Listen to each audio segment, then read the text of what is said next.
Hey, good morning, everyone. Welcome to Coffee with Derek and Craig. I'm Derek Askler. Craig Talley's on the line, and we'll be hosting the show this morning. Just kind of put on there, Craig, playing in the dirt, because that's what we've both been doing for the last couple of days. Hopefully some of y'all are able to do it. I know they're getting tons of snow up north and stuff, but I went out there yesterday, the first official day I actually used the Simplex. I got that in on Thursday, and I wasn't able to get out very much. Saturday morning, I took it out for a brief, 20 minutes or something like that, horsing around with it. But I don't know, Craig. I really kind of like this metal detector. I was very surprised. I dug my butt off yesterday. I was just telling Craig, just before the show, I probably dug 200 holes easily. And the one thing I noticed is that the quality of the items I was digging was on the relic scale, anyways, were pretty doggone good. Pieces of cast that were like handles, and digging some tools up. And the first target, I think Craig put it up on Facebook, because I haven't even had the time to put any of the video up. I was actually just doing live hunt. Just turn the machine on, Craig. That's all I did. Turn on the machine, and I moved the sensitivity, I think, to half or three quarters. I showed in the video, but that's all I did. I didn't, I just let the automatic ground balance, everything else just go like I just got the machine. And the first target I dug was and I don't know exactly what part of the 1800s it is. I think it's late 1800s. Craig was telling me it's a Victorian dress adornment button. And Craig put a picture up. It was one I took with my phone, which pretty much sucks, Craig. My phone is just stinks, but as far as photos and stuff, but it very but, oh, well, good. it was good enough where you could see what it was, and yeah, the thing that is different is that on the back it's got like a turret instead of a shank. It's a different. Right. It's kind of like a little. It's called a turret shank, I guess. It kind of goes up like a little triangle, and then it's got a hole through it. So those aren't as early. I think they're around 1890s, early part of the century. But yeah. It definitely looks Victorian. Like you were saying. Yeah, it looks identical to the ones I saw online that were. Well, they had some that had like a not engraved, whatever. They had a design on the back, and this one didn't have any kind of design. I couldn't find any maker's mark or nothing. And I was telling Craig, it took a toothbrush. And, you have to judge how much to clean something. I knew I didn't want to put anything on it, so I just took a toothbrush and I was doing the front. It's very heavy. I mean, it's a quality button, anyways. But sitting there, kind of cleaning it with a toothbrush a little bit, and I was able to get that photo for Craig, because that's what I was trying to do, is get one sent over to him. And I said, well, maybe it has a maker's mark on the back of there. And Craig, I no sooner touched the back of that button, just so lightly, because I figured the back would be stronger than the front, but it collapsed just like a Civil War button would have done. You get those that have been in the ground and harsh ground for a long time, and it just collapsed. I almost cried. I'm like, oh my god. Except the Civil War buttons crack on the front. Right. They're more brittle on the front. Yeah. It's the ground can mess with stuff, and even if you got good ground, it's just the ground action is hard on stuff. Well, I think it was more or less. I think this button was laying face down in the dirt, because it was filled with dirt. So that torrent or whatever where the string or whatever goes through to hold the button into place, it had a hole and went into the inside the button, so that thing was all packed full of dirt. So it was obviously laying face down in the dirt instead of the other way around, or it wouldn't have had probably any dirt in it really. But yeah, I hit that. That was my first target. I got all these on live digs too. I mean, I was just kind of working a detector. I mean, I was hitting. I guess you guys can call it like soybean stems and stuff like that. That thickness, maybe a little bit thicker, of like little bushes in the field and stuff like that. The high grass. I was just working it like I would have the Bliss or anything else like that, and it wasn't sounding off. I remember reading something about that. They must have fixed that problem, or the moisture problem. Over I think over in they Europe. had with wet grass or something. Yeah, they must have fixed that good because I didn't have any problem at all. It was actually a lot of dew on the ground. And I just put it through its paces like I would anything else. But that's all I did was turn the machine on and go. And I was hitting, I can't remember, I think that button was about 9 inches in the ground. I found a Barnett. It says the Barnett on it, and then it says Cincinnati, Ohio. And it's probably, I had to put a photo up. At any rate, I hit that thing, I think it was close to 11 inches. I shot a video of that too. I mean, I was just kind of hunting with the machine and working the machine around, but I dug all kinds of stuff. I didn't find any coins yet, but I was finding when I pulled those cast iron pieces out of the ground, and some of these things were about 4 pounds. I mean, they weren't little. When I pull them out of the ground, I go back over the hole or over the area, and I was finding like shotgun shell or a mason jar. Man, there's a ton of those. The old ones where they were. Or not the old, it's not ball. Well, I found a couple of ball tops, whatever, but it was started with a T. I'm not going to be able to remember it now, but I was finding those, but they were pretty much all disintegrated. But the machine, this Simplex has a lot of nuance, and it kind of like it's different than the Equinox, Craig, because I've heard yours when you use it or whatever, how it sounds. This one has, it locks on. Kind of like a zippy sound. Yeah, and it grind, it almost like a growl or a grind tone. When it does that, I knew it was cast iron because it was reading up a solid 4 on these pieces, and then I think that button was and I'm guessing, I know that the Barnett thing was like a solid 20, and it just locked onto this thing, real strong. It didn't jump, waver, or nothing. When I hit the button, it was jumping like 2 numbers, one way or the other. But it was good. It was repeatable. But the sound was clear, on these good non-ferrous targets that had uniform or that were something. Like I found a hammerhead. I mean, this thing's probably it was early 1900s, anyways. And then I found I think it was some kind of primitive machete type thing, something like that. I'll have to get photos of all this stuff and put it up, but a very pleasant experience with this machine. I did not expect that, Craig, because I figured, I've had the AT Pro, the F75, I've had, MXTs and all this stuff, and to turn on a machine and just go with it and not have to mess with nothing, and it hitting as well as this one was, I don't know. I have to do more testing with it, but even the little things like pinpointing with this machine, so it doesn't act like a $300 machine at all. No, not at all. Not at all. I would place it right now above an AT Pro, and I used an AT Pro for a while, and I liked the machine. I'm not beating it up at all. I was surprised about how well it locked on, and the VDI numbers. I really don't pay much attention. I go more by sound, but I would look down. I wanted to see what this thing was doing, and it wasn't jumping as much as an AT Pro was.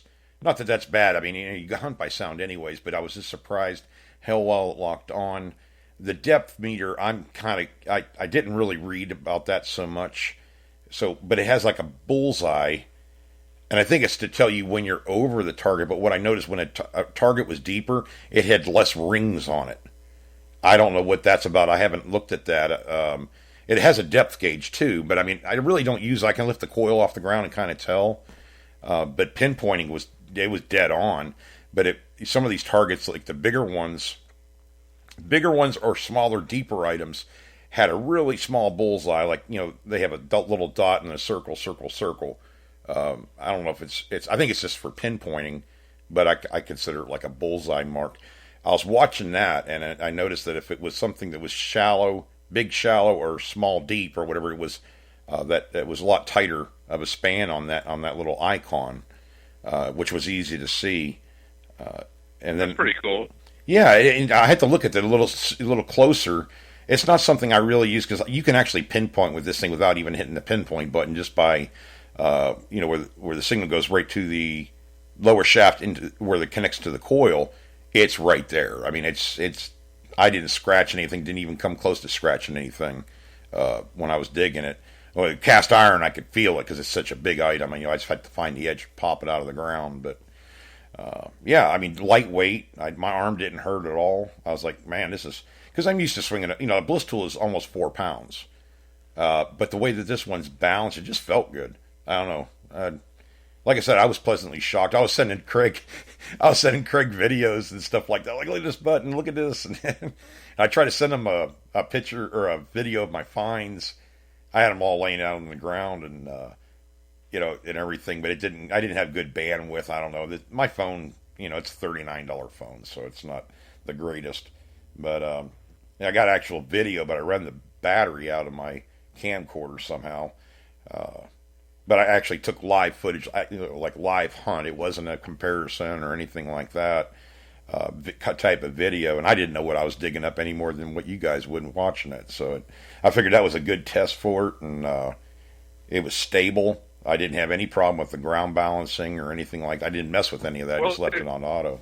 Well, at least you got two nice non-ferric targets out of there now, and so you got more of a idea what's the age and different things like that. Yeah, the recovery delay was nice too, Craig. I mean, I was going over a junky spot. There were a lot of where the barn used to be, I think, and I'd get like 4 targets with one swing or 2. You know what I mean? It was just bing, bing, bing, bing, bing, bing, bing, bing. I'm like, wow, that's kind of cool to have a machine that costs this much do that. Yeah. Anyways, I'm impressed with it so far. I'm definitely going to use it again. So. How many tones does the Simplex have? I think it has 4 tones. I was running in field, and I did try park. I just you get more power or more depth with the field, I think, because it's a little bit looser on the discrimination. But even regular modern iron, I wasn't. I dig some stainless now. Some modern stainless pieces. But they were reading up as a 20 also. I'm kind of I'm scratching my head with the VDI numbers because every machine you get is a little bit different.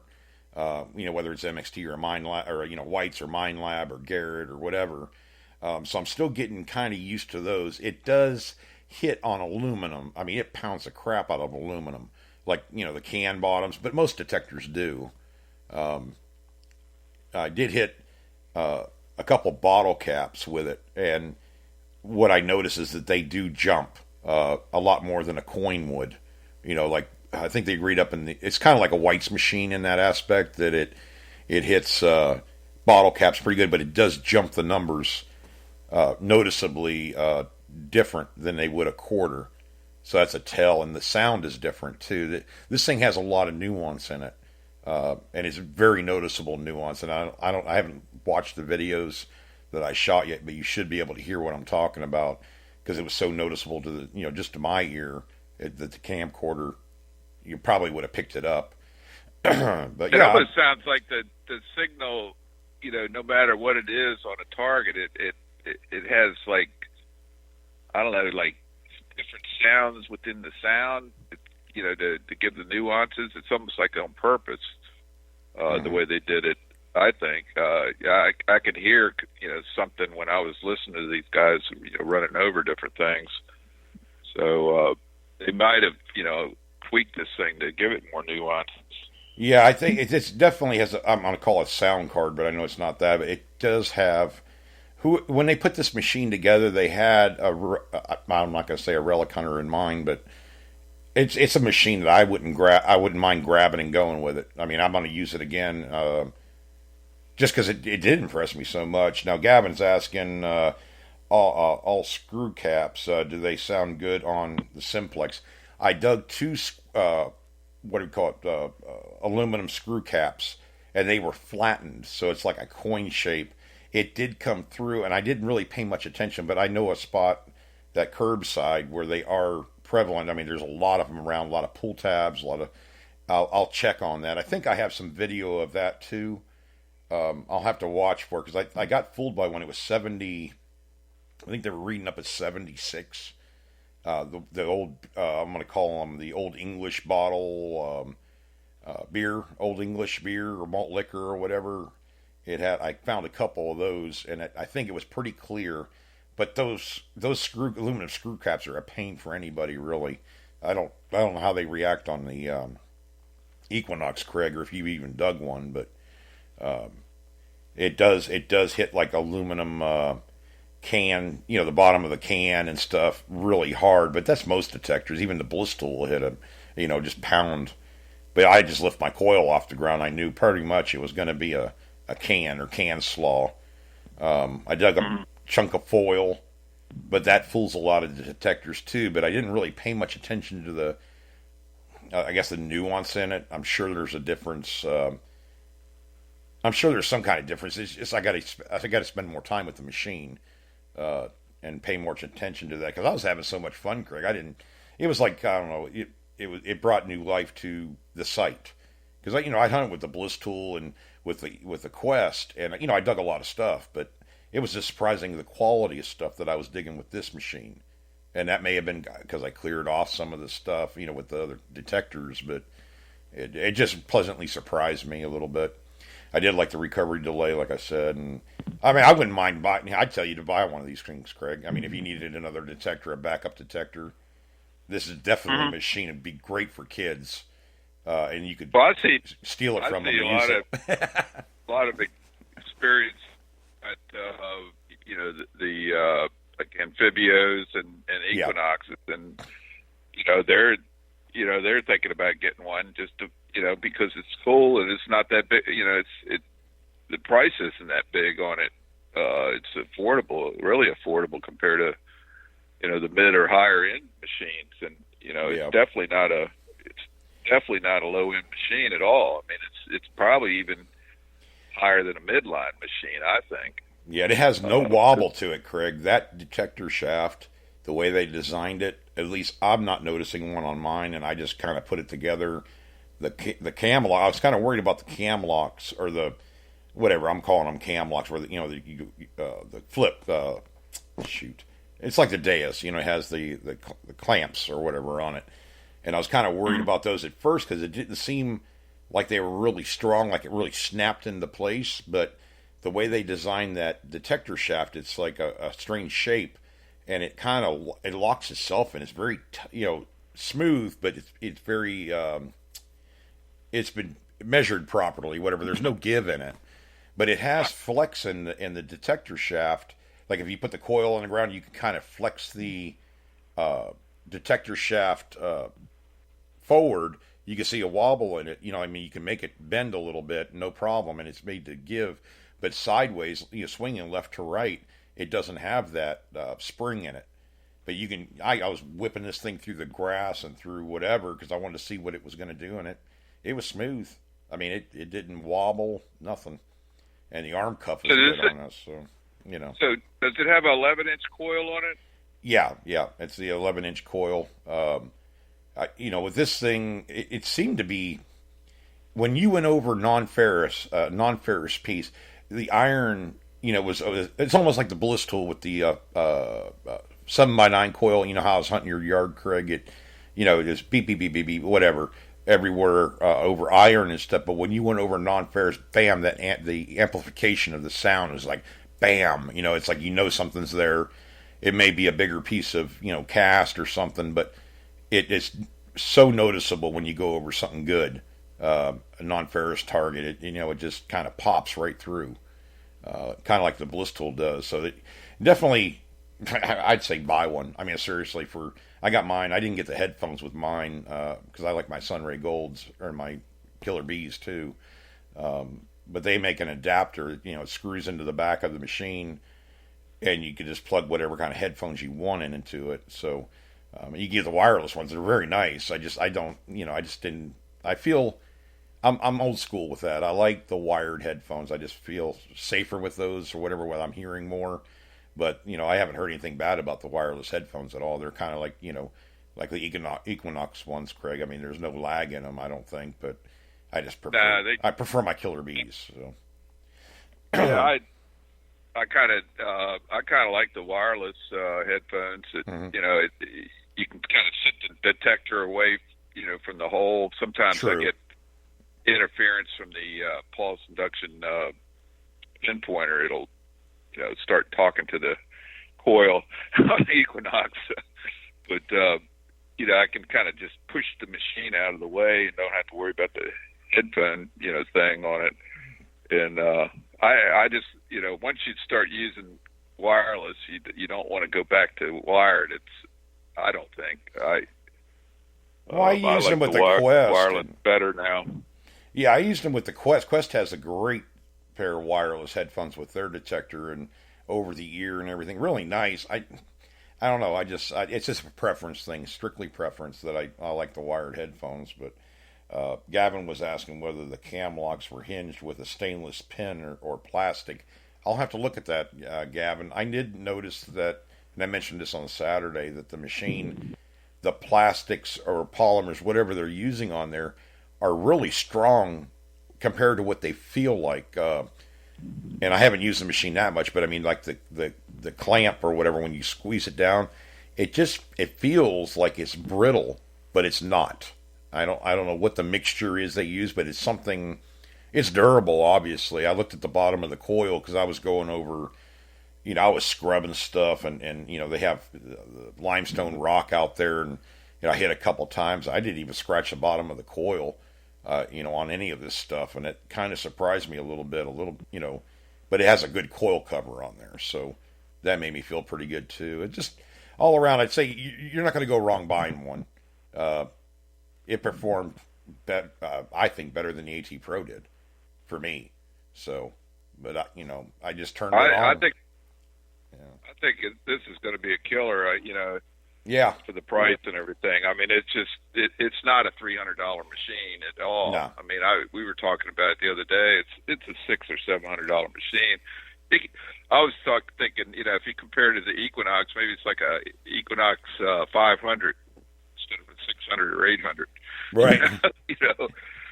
Well, most of the targets I got, even the shotgun shells. I mean, I'd say most of my targets were 8 to 12 inches down in the ground. It hit that one piece, and I can't even. We don't know what it is, so I need to post it up there to figure out what it is. But at any rate, the Barnett, I'm going to call it a plate or something like that. It's probably about the size of a quarter, Craig, maybe a little bit bigger, but it's like a oval shaped. I hit that at 10 or 11 inches down, and it was clear as day when I went over it. Most of the targets I dug were all. They had to be at least 7 to 12, and I dug a few shotgun shells that were at least that, and they were 20 gauge shells. So it definitely has the depth. It definitely has a very good recovery delay. And I was kind of listening. I made note of it when I was making the videos too. These videos, it wasn't like I was planning them out. It's just kind of off the cuff, just kind of hunting with it, and you'll hear it too. And I wanted to do that so you guys could hear the machine. And understanding, that, hey, turn on and go. This literally was turn on and go. I could have left the sensitivity where it was. I just chose to move it halfway down and to still hit targets that deep. That's pretty good. And I did crank it up by the end of the day. And of course, my camcorder, battery went out, so I couldn't really get any footage of it. And it helped a little bit, but I felt comfortable with this, leaving it at like 1/2 to 3/4 on the sensitivity, and it was doing a fine job. It didn't have that, when you bang into stuff with some detectors, when the coil bounces off of, like corn stalks and stuff like that, it did, and they sound off a little bit. Didn't have that problem at all, really. I mean, it was, I was scrubbing the higher grass. It probably had grass in spots that was, I don't know, 7 to 10 inches tall, and I was running through that pretty hard, trying to see if there was any targets in that. And I know that with when I was doing that with the Quest, and I may have had the sensitivity up too high on the Quest. I'm not beating it up either, but it's just, the Simplex didn't do it. They, it was just like, like you were just regular metal touching in a nicely trimmed lawn, scrubbing the ground with it and everything. It did, like I said, the VDI numbers, I'm going to have to figure that out because I'm not a VDI number guy, but I was using it, watching them, how they locked on and stuff. And I know when I went. People were saying that the numbers are much lower than other machines. Yeah, I think I dug a penny. Used to it. Yeah, I dug a penny at like 65 on the VDI number, and it locked on, boom, boom, boom, and it was a Lincoln, probably 1972, 1973. That was on that curbside site that I have in town. I hit a dime with it. It locked on at 78 or something along those lines. I haven't dug a quarter with it yet. But it locked on really good, and it only jumped like a number one way or the other, and they were probably 4 or 5 inches down. And it wasn't really, I haven't dug a live dig or whatever with a penny or whatever that was deeper than that yet. I just haven't got my coil over one. But yeah, I mean, shoot, heck, get one for the kids for Christmas. Seriously, I mean, you're not going to be disappointed with it. I don't think. Neither is the kid. No, the kid's going to love it. Yeah, because it doesn't look like a kid's machine at all. It doesn't look like a midline machine at all. I saw a guy, unboxing one the other day, and the first time he swings it, he goes, "God, this thing is solid." Yeah, it doesn't give. It doesn't. It just doesn't feel like a cheap detector at all. It feels good. And that machine is really got a lot of people intrigued. It's the buzz right now is on that machine. Yeah, I mean it's great for people that are just getting into the hobby.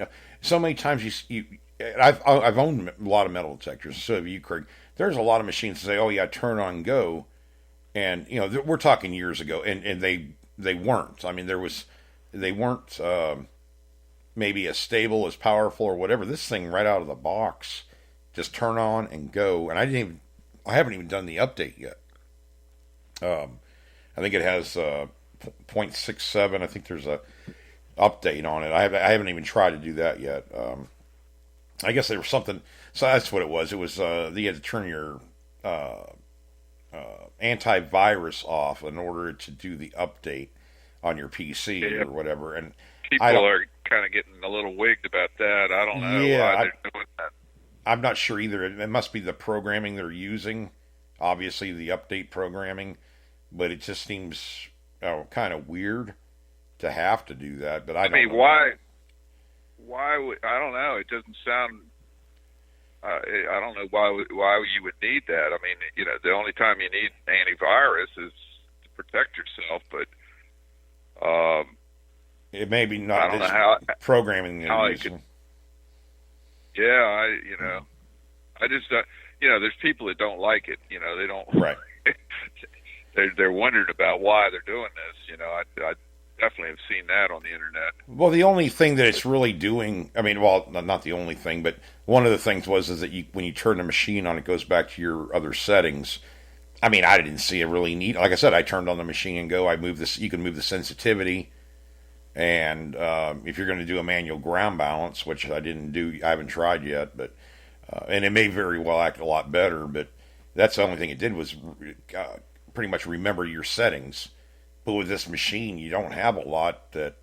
I mean, it went back to field when I had it set on field. When I turned it off, turned it back on. The only thing, matter of fact, I think the sensitivity went up 1, so it went back to factory presets.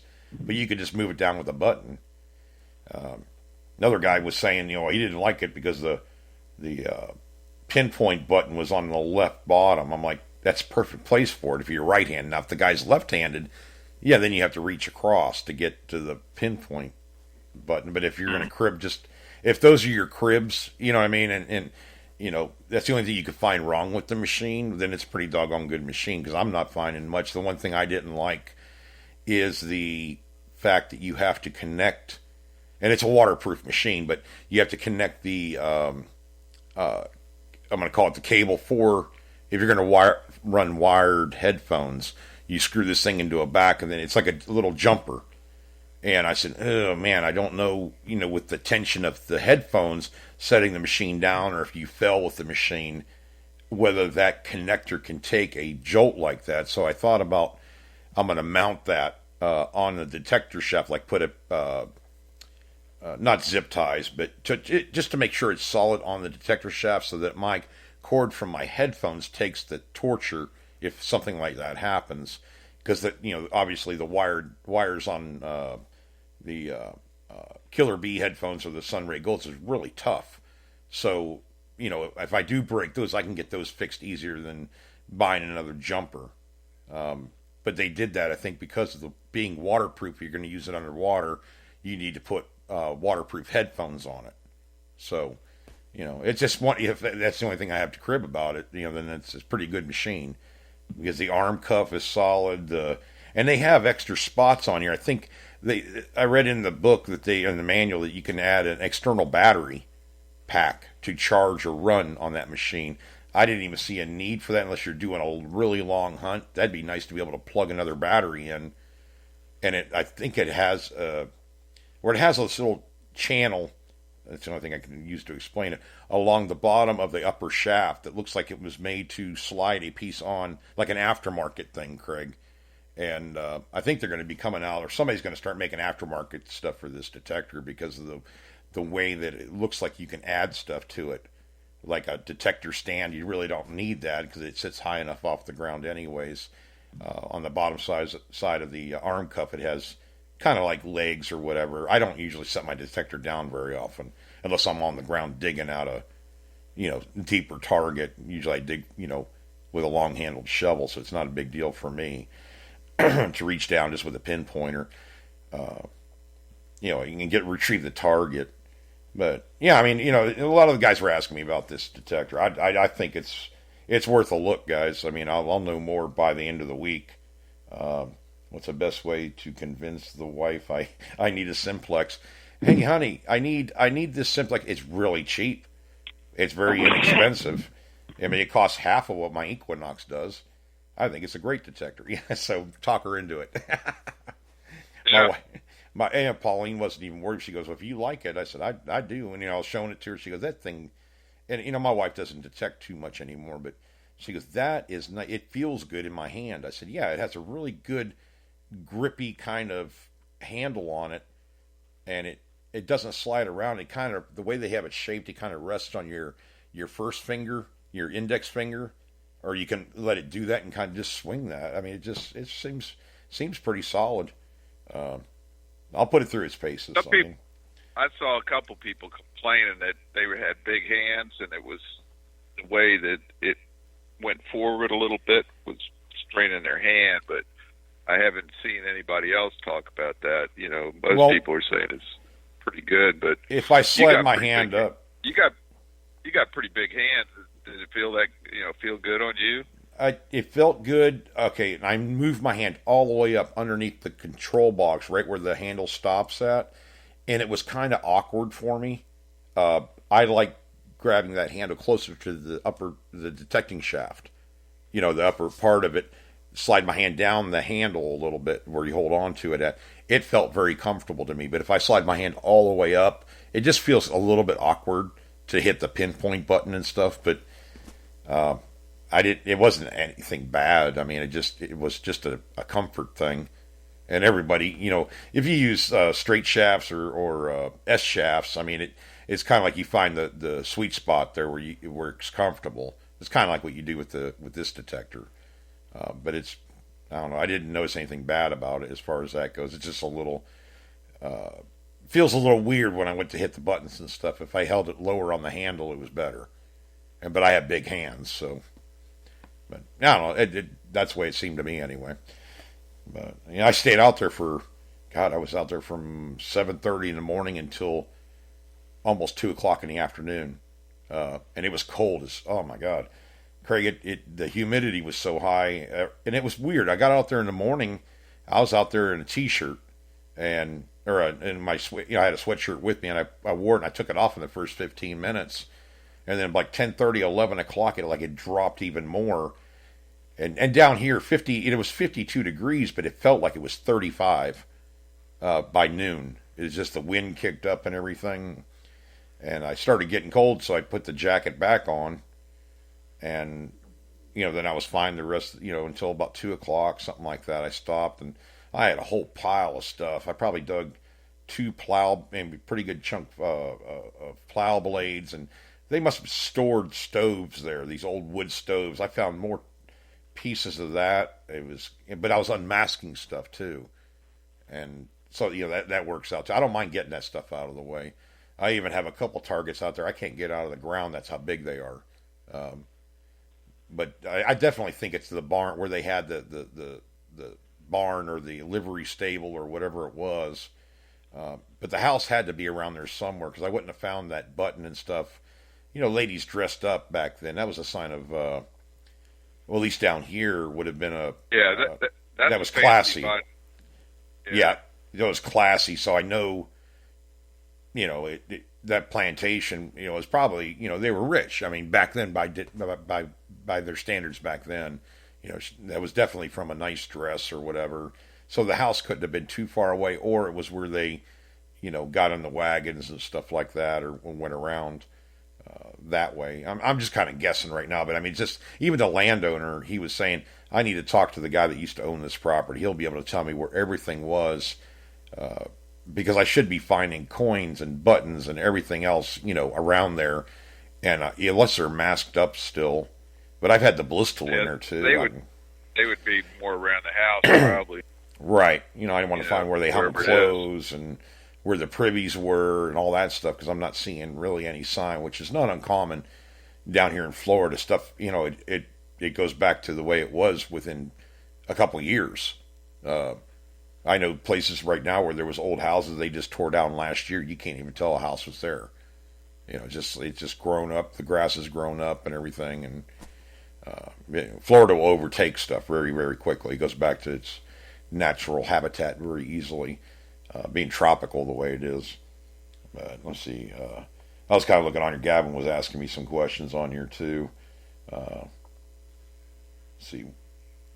Well, at any rate, he was asking about does it? Oh, never mind. The pin.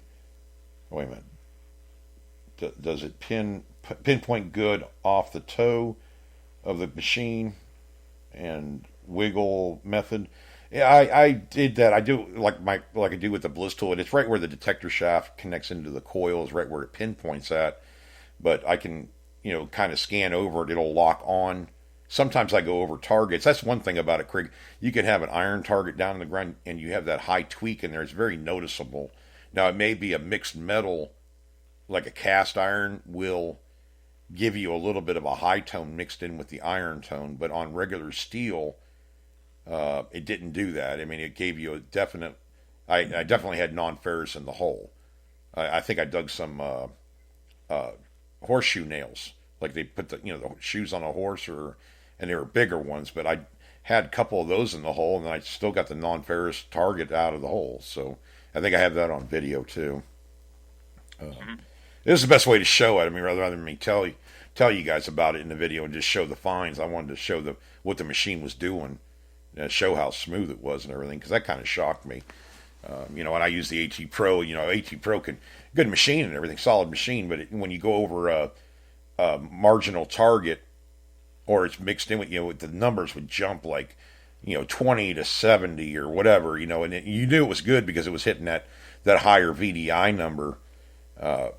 To go ahead and dig it, it was mixed in with something. This machine didn't do that as bad. And I noticed the Quest doesn't either. I mean, these newer machines are just better at it, or different. Well, they're digital too, so they right. So I definitely think it's something. You guys, if you had questions about it, just get one. Seriously, I mean, it was that good where I would use it again. I'm going to use it again. Matter of fact, I may very well take it over to the Tollbridge property. I know I pounded the crap out of that around that house with the Quest Pro, the Quest 40, the Bliss Tool V6 with two different size coils on it, and I really haven't found anything old. I'm kind of curious what this Simplex will do, because it was getting pretty doggone deep, Craig. I was like, what the heck?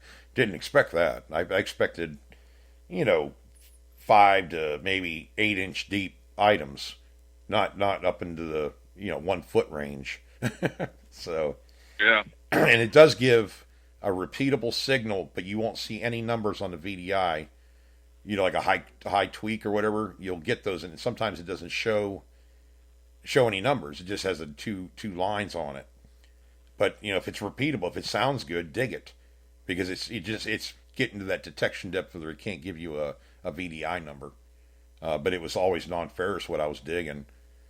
I pretty much called it every time I dug something. That was first day with the machine, so really using it.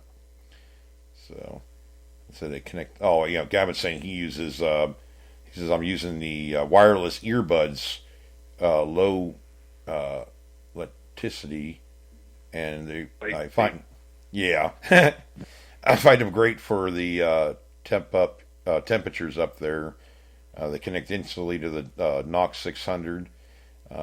Used to love my wired headphones down south in a colder climate, but it's just too hot. Yeah, I get it. Yeah, the over the ears are really nice, but those earbuds, I have never tried wireless earbuds with a detector. That may be something to try, Craig, because I know that I use earbuds when I do the show, for my headphones now, and I like them. I mean, I listen to music through them and everything, and probably good quality sound. I'm kind of curious now to maybe buy a pair of wireless earbuds and see if they can link them into this simplex. That'd be, actually pretty nice as far as that goes. I don't know if you've ever tried it or not. I haven't, but there's a lot of technologies jumping on all these. Apple just came out with the AirPod Pros, and they fit the ear a little better too. They don't seem to fall out. They got different tips you can put in, but the technology is, people, even with the smartphones, they don't want to wire between their phone and their ears. Right. It's and the speed is good enough, and the quality now it sounds good. So I love the Equinox, having these wireless headphones. That's why I got the 800. I wanted to make sure it would sync good and everything, and right. They're really lightweight, and they just feel good and they sound good. Yeah, Gavin has a 600. He really likes that machine too, because he's talked about it several times. There's not a whole lot of difference between the two. It's a little bit. I don't think there's any performance difference really. No. It's just that, there's a couple things you can't do, but I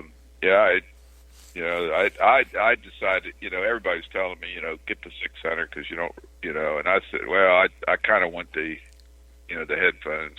Right. I didn't want to, I saw some people fussing around with them, other, third parties, headphones, but I decided, I want to get the Equinox ones because they just going to sync better, I think, and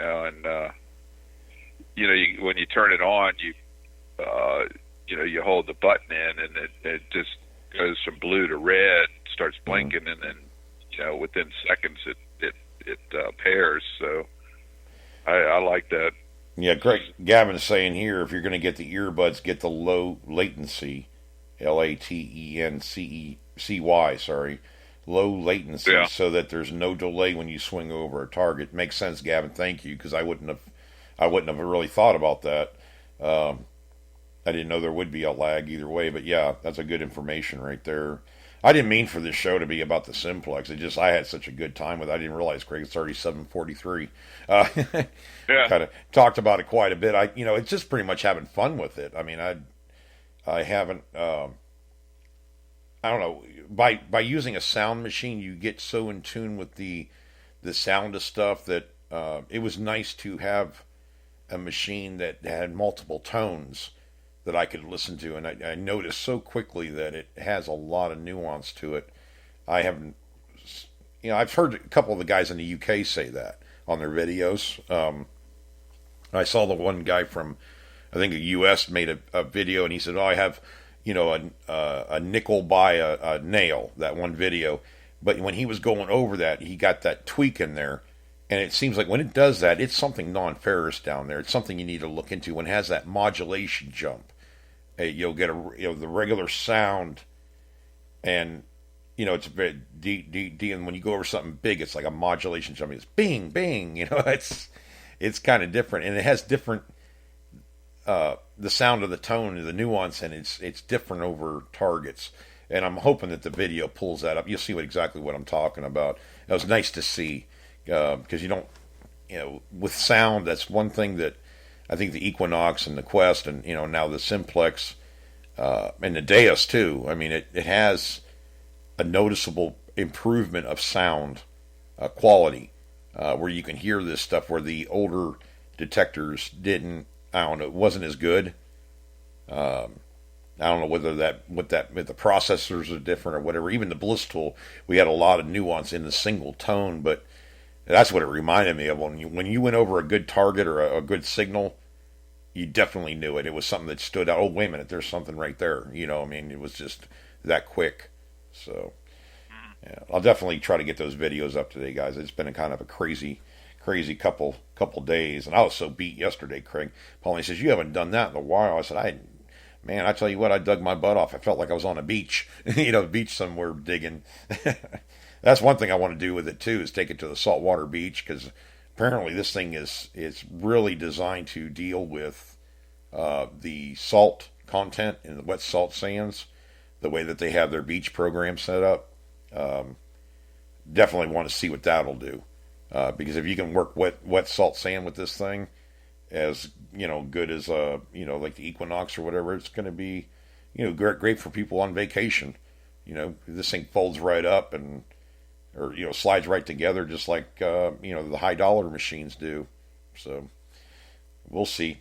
Yeah. See what else I can find. Now I just got to get the time to go out and detect with it. I'm gonna do my yard again, Greg, just to see. Yeah, that's all I usually do. I got a lot of stuff buried out there too, so I mean I got dimes at certain depth. I can kind of get a better idea. I was hoping I'd dig a quarter. I haven't even thrown a quarter on the ground to see what it reads up on the VDI. So, and Gavin's saying too how it would go on the wet sand. I'm going to try to in the next week or two go down to Clearwater Beach, or maybe I'll get over on the East Coast and do that. I mean, there is a difference in the way that you have some like red sand, black sand mineralization on the beach over on the East Coast, obviously because it's from the Atlantic. You'll see streaks in the sand and stuff, and detectors are a little bit more sensitive to that VLS. But from what I'm reading, they've been straight up on the manual. I mean, they've even given you some hints on how to get more depth. I haven't messed with the iron volume yet, or anything like that. I haven't done any of the notch. That's one thing I noticed too. I didn't have to notch anything out. I mean, it read up, but it was noticeable. You knew exactly, once you dug 2 or 3 of that item, you knew exactly what it was going to be. You still dig it, but like bottle caps or shotgun shells. Shotgun shells jump a little bit, Craig. They don't lock right on. They kind of jump 2 or 3 numbers either way, which is maybe in the way it was in the ground or what have you. But they were also pretty deep. So, it's kind of something we're going to have to keep on messing with. But if you were on the fence about it, I think you'd be just totally okay going to get one. I think you'll like it. I figure if I liked it, most of you guys would, because you guys have, like-minded. You just want a machine that works and, that finds you stuff, that separates good, and it seems to do that. So I'll let you know. To be continued. Yeah. But, all right, buddy. Well, I mean, we got to, I'll run this to 8 o'clock. Do you have any? I know you went out and you found a rose. What was that? I didn't watch the video yet. I just saw it on Facebook this morning. Yeah, I got this. I went out and I put the Equinox in Park 2, and then in Ferric 2. Which is the second iron bias that they just came out with, and I put that at 0. So I was accepting, iron, and I just walked, down my steps from the back of the house, and then turned the machine on and ground balanced, and then I took like 4 sweeps, and I got this high tone, and I think it was sounding like, higher than it was reading, but it was hitting it hard. It had a sharp signal to it, and it was about 7 inches down, and it was reading 17 steady. And when I looked down, at the ground, there was a plug on either side of the signal. And I was like, this is crazy, so I checked it in another angle, and it was a little bit scratchier sounding, but the numbers stayed the same. So I dug the plug, and I hit 2 nails first, and then I popped this silver thing out. And first I thought it was lead, but when I turned it over, you could see where a pin had broken off the back. Mm-hmm. And I was looking at it and I was thinking, God, it looks silver, and it almost looks like a rose. So when I cleaned it off best I could, and I think it is a rose because when I looked up jewelry, I just put, Googled rose pin, silver rose pin, and man, there was so many of them that came up. It must have been very popular. Yeah. And it looks like it would, when I saw the picture of it, Craig, it looked like that's what you found, that one you had posted up there. Yeah. Now, I think it originally had a stem on it. Yeah. It went down with leaves on it, and it hooked to the back, but that piece was gone, and I think maybe a little bit of the bottom might have broken off, but it has, like, on the sides of it, little points that stick out, and that's what the ones that I saw, like on SD and eBay and stuff. Right. It had that same design, so I think that's what it is, and it reads up pretty good. It hits hard on the meter, and but that thing was, I guess it was 8 or 9 inches deep. And it locked on the meter at 17. It didn't.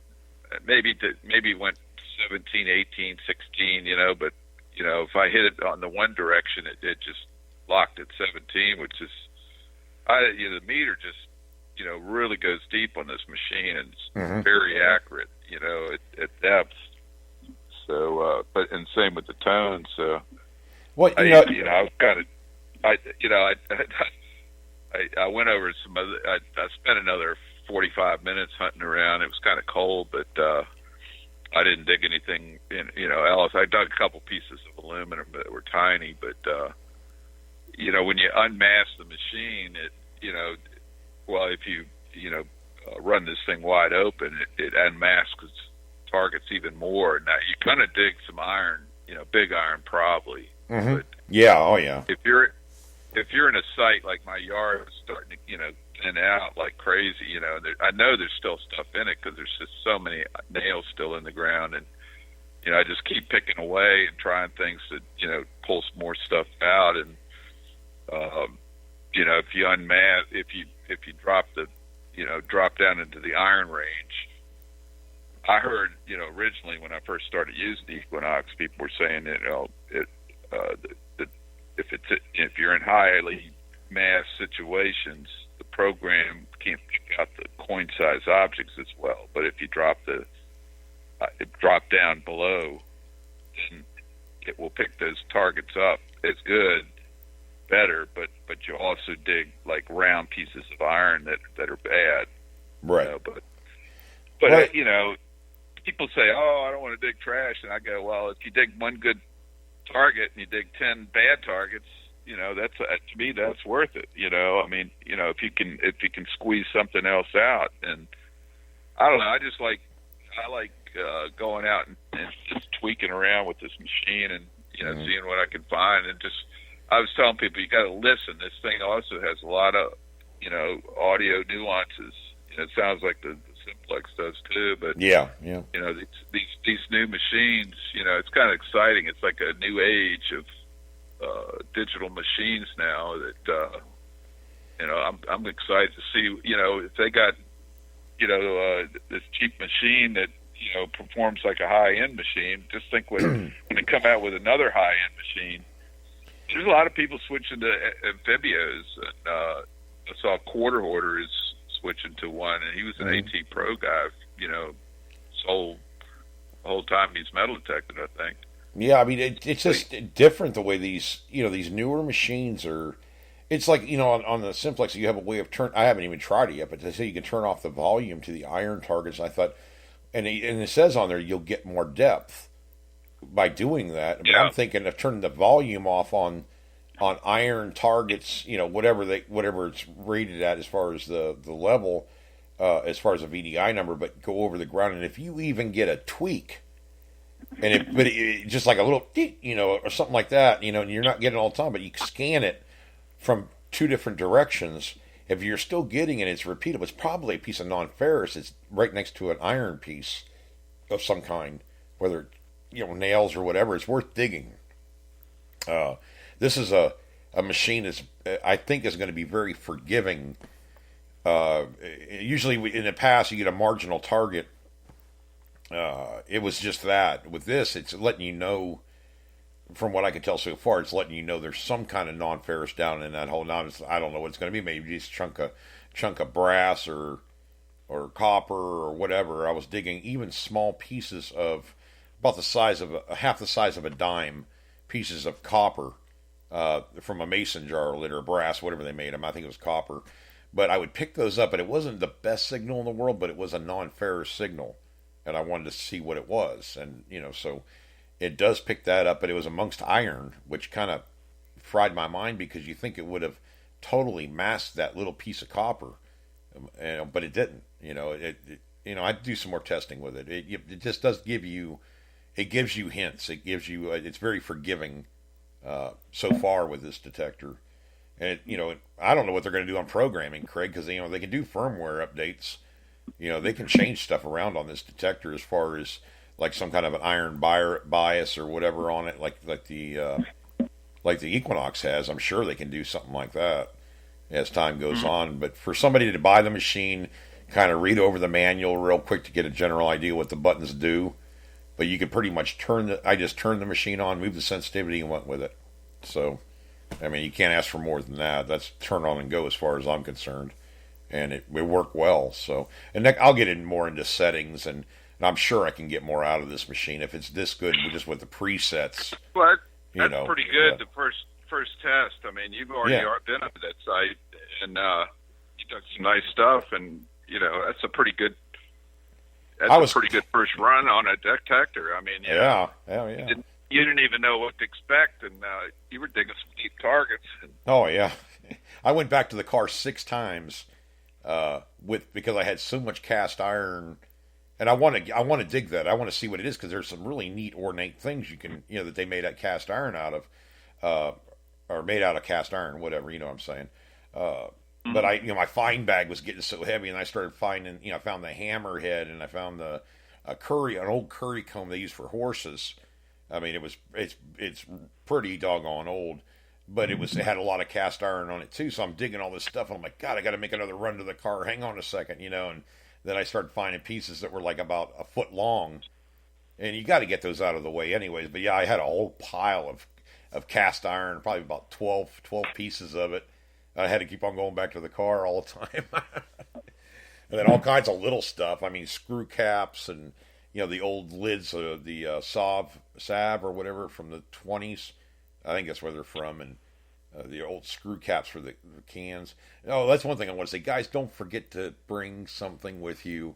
I use a pellet gun, a Daisy pellet container screw thing. You usually put cotton in them or some kind of Kleenex, something to keep your finds from banging around in there. I grabbed the wrong one. I even said it on the video. What an idiot. I grabbed my find bag. I have 2 of those Daisy pellet containers, little tins, and I grabbed the one without any cotton in it, Craig. I'm like, oh my God, what an idiot. It's amazing what you forget, when you're just kind of grabbing and going. So I had the wrong one in my duffel. I carry like a backpack with, extra, my survival kit, so to speak. And I have, my pinpointer, and I keep my find bag in there, and my headphones, the whole thing. And I grabbed the wrong container. But make sure you have something, whether it's a pill bottle or something, because when you make find a coin or a really nice item, you don't want to beat it up inside your find bag with a bunch of garbage that you stuck in there. So make sure you have something like that to protect it, because I'm surprised the button didn't break then, Craig. That I had the back of it as easily as it broke. It must have been, I was kind of paranoid the whole time. I went back to the car and set it in the car because of that reason. But I'll shoot. A second waterproof. Hey, there you go, Gavin. A second waterproof machine for my wife. There you go. That's what you make it about them, Gavin. That's what it is. And wives out there that have husbands that don't meddle, you're buying it for them so you can spend more time together. So yeah, you need a Simplex. Spend time with I think I see a lot of guys that want their sons to come out metal detecting this stuff, and then I've seen they give the kids, a cheap detector like an Ace 250 or something, and kids don't want that. Yeah.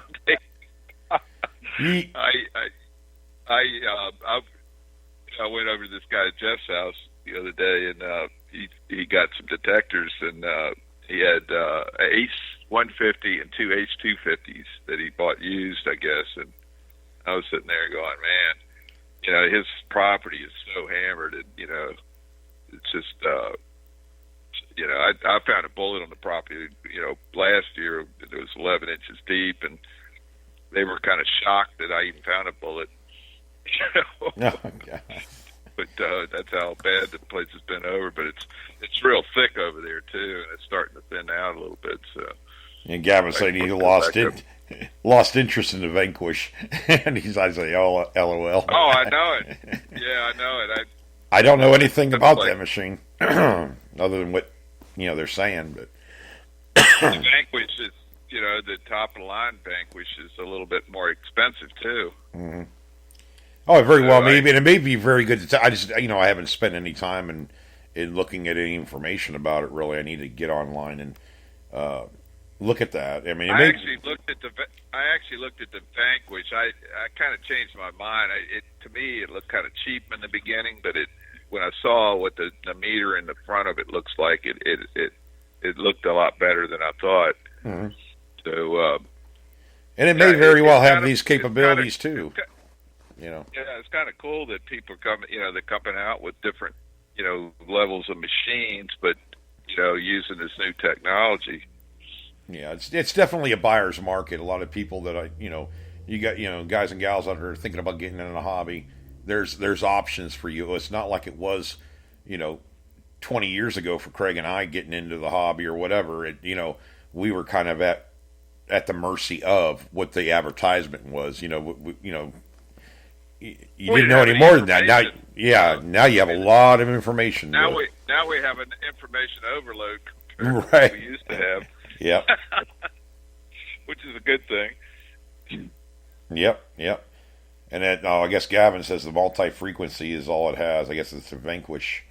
I don't know any more about it than that, Gavin. I mean, I'll look at every machine, new and old, but this one just surprised me. I feel safe in telling you to buy one. Seriously, if you're looking to buy one, I don't think you're going to be disappointed with it. Even as I've been hunting for a long time, and I know I could put this machine in Craig's hand, and Craig would like it too. I mean, it's not like it's we don't have a dog in the hunt. We don't sell them. We don't, just from what I'm seeing with it, I know Craig would use it too. It's a smooth machine. But that's from relic hunter. I've had 47 machines over the years. Yeah. Definitely looking at machines all the time. And is it the same as the Nox? Wait a minute.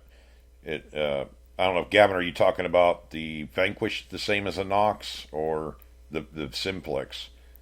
The Simplex, I mean, the Nox is probably better.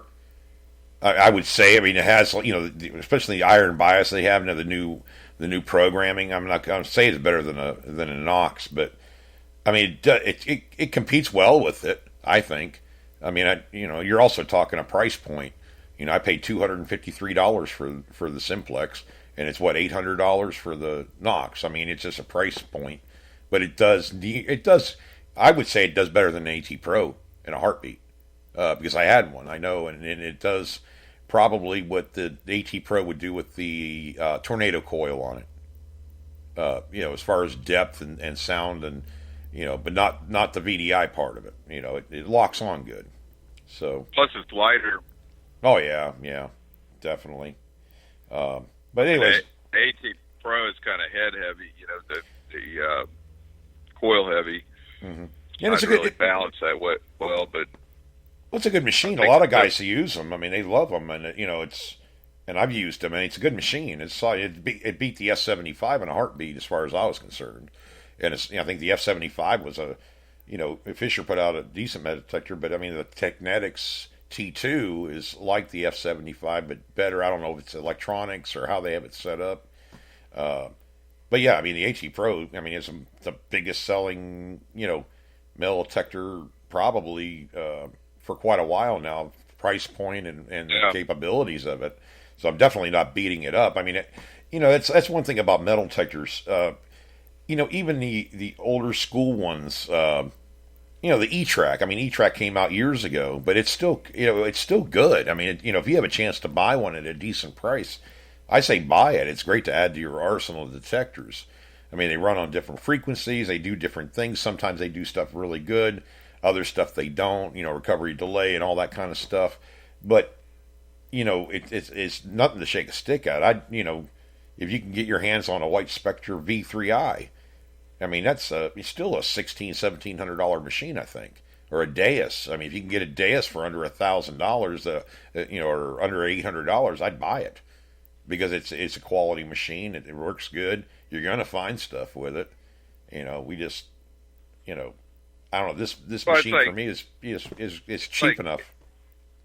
it's like Marco, Nocta, Deus, and Minelab are the three companies that are kind of moving away from everybody else now. Right. Everybody wants wireless. They don't want heavy machines, and they want performance. And you see like the cell phone type screens these things have now. Yep. Where everything's compact and it looks technologically. It looks cool. It's definitely what everybody wants now, and there's no going back. I can't wait to see what else comes down the line, because people are thinking out of the box now. Right. But there's certain things that people, want that, it's not going back. People like this collapsible stems on the machines. They want a light machine. They want wireless headphones. They want a good display. They want different programming abilities, because you're in different situations, and I think it's great. It's a whole new realm now. Yeah, even Gavin's saying he said on here, by the way, it's multi-frequencies. Are they the same on the Vanquish and the Nox? I don't know. I don't know that answer to that. And then he wants to know the Simplex is now available in the States now with a question mark. It is. I was lucky enough to get one. I got it through SeriousDetecting.com. Evan up there, and he literally, I called him and said, I see you have them in. It says it's in stock. And he says, yeah, get it while you can. So I got it, and then it went, once I got mine, it went to out of stock. Evan's really good about, he wants to have the metal detectors in hand. So when you guys buy them, he can ship them out, and he got it out really fast. I actually got it a day earlier than I thought I would. But that's what he does. Now, I know if you go to metaldetecting.com or Calico, they are doing their second pre-order. They do pre-orders and stuff like that where you pay, I think it's half down and then a half when they get the machine in. That's entirely up to you. I mean, Evan, I talked to him. He says, I don't do that. He goes, I just as soon tell the customer, hey, there's a thing you can click on Evan's site, SeriousDetecting.com. Go to the Simplex, Nocta Macro Simplex Plus, and he has a little box down there. We will email you when we have them in stock. And that's what they did. I actually clicked that, and that's how I knew the machine came in, because I got an email about it. Get your Simplex now. And I just clicked on that button, did the PayPal thing. I did that on a Friday. I had it by Wednesday, which is not bad considering I did it on Friday afternoon. So they were right on it on Monday morning or whatever and got it over to me. Really decent company to deal with. I've bought a lot of stuff from Evan. I know Evan quite well. He's a no BS kind of person. He's going to tell you straight up one way or the other. And he does have a lot of used machines too, guys. I think I saw a couple of Deuses on there for $800. I mean, shit, you can't buy a Deus for, and they're used, they're demo models, whatever. But they even have a payment thing on there where you can make payments on it I tried to do that and it didn't accept me, of course, so I probably have credit that's crap, but I don't know how they judge that anyways, Craig. I don't believe in credit cards and stuff. I'd rather pay cash for stuff anyways, but at least he offers that. I mean, I don't know if a lot of places are doing it or not, as far as giving you a monthly payment plan and stuff. But he does have used demo, detectors there. He has a lot, everything that Calico and metaltechting.com and all that. He has everything. It's kind of, he tries. It's like a superstore. Well, yeah, right. But you get a very good. I noticed that the ratings, and I've noted this for a while when I first started talking to Evan. I mean, I see 5 stars on most of all of his stuff on his site. The only thing I've ever seen on there as far as any kind of negative was they didn't get their detector from whatever UPS or FedEx or whatever quickly. They did whatever, they lost it, they couldn't find it. But it wasn't Evan's fault. I mean, you only can ship, and Craig, and you know this, you ship out. I mean, after it leaves your house and it's in the USPS or FedEx or whatever, it's out of your hands. It's if they screw up, you shouldn't really be blaming like Calico or Sirius Detective for that. I mean, that's the postal service for you. Yeah. And sometimes things get screwed, and you can't. They have no control over it. And we've had it happen with when we were selling Bliss Tool. I'd send a detector out, and the thing came back to me, and I had the right address and everything else on there. The guy's saying, "Where's my detector?"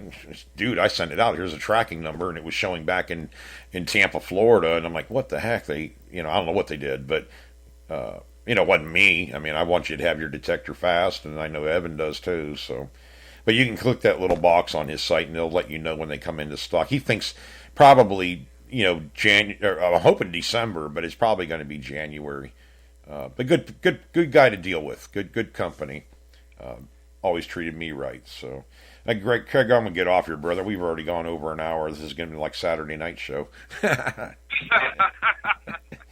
Sorry, guys, if you're late for work, just tell them I said it was okay. I gave you permission to be late for work. So, be sure to like and follow the show. Tell a friend. We don't really do any advertising here at all. I mean, other than just some Facebook stuff. So if you know somebody that's kind of getting into the hobby or in the hobby, let them know that we're out here, and they can listen to our show, and of course, all the other shows on there, Relics Radio and All Metal Mode and all that stuff on Spreaker.com, and we're on Pandora, iHeartRadio, Spotify, Apple Podcasts, everything. I think we're across the board now, so you can listen to it from your car, no biggie. But you guys have a good night or good day. Depending on where you're at. Gavin's over there in Australia, so I think it's nighttime. So, Gavin, have a beer, relax for a little bit, and go to bed and get a good night's sleep, brother. We'll talk to y'all later. Have a good day. Bye-bye.